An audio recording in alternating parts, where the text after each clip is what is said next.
Gustuhin man, tila walang panahon sa ngayon para magdalamhati ang mga nawalan ng tahanan sa Isabela dahil sa bagyong Nika. Ilang oras lang kasi ang pagitan at kailangan na naman nilang maganda sa paghagupit ng bagyong Ophel.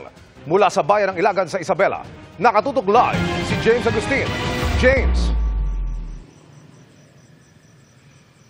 Emil, hindi pa man tuluyan nakakabangon yung mga residente na naapektuhan na nagdaang bagyo dito sa lalawigan ng Isabela.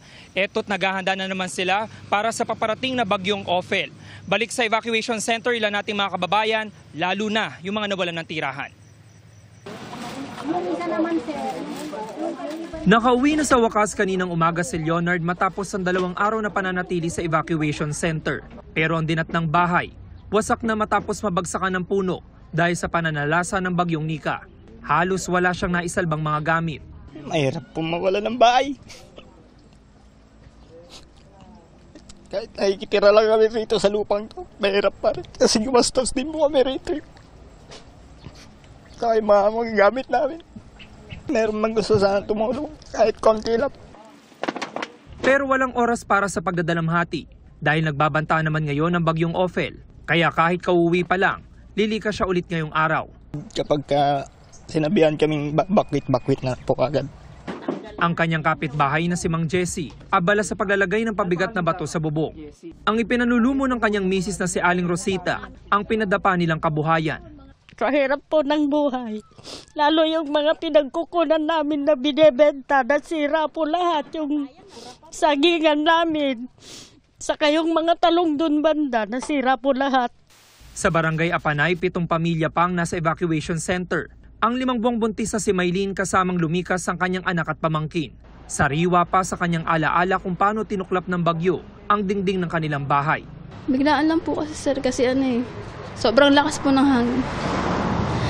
Kaya nakakadala po. Dito muna po kami sir. Kasi bigla na naman pong gano'n na naman po mangyari sa amin. Nakahanda na ang mga rescue equipment ng Alicia MDRMO, lalo't 4 ang bahaing barangay na kailangang bantayan. Sa Ilagan City, nasa 343 pamilya pa ang nananatili sa evacuation centers. Mayroon na rin itinayong mga modular tent. Si Josephine, 3 araw na rito dahil baha pa rin sa kanilang bahay. Natatakot po kami sir kasi mayroon na naman pong parating na bagyo kaya dito muna po kami. We encourage them na open ang ating mga evacuation center kasi meron pa tayong Ophel at meron pa tayong Pepito na inaasahan na pwedeng dumaan sa Northern Luzon. So para mas madali na sa atin ang evacuation. 43 barangay sa lungsod ang binabantayan na itinuturing na flood-prone areas. Natapos na ang pagre-repack na mahigit sa 5,000 relief goods na dagdag sa stockpile ng pamahalaang panlalawigan.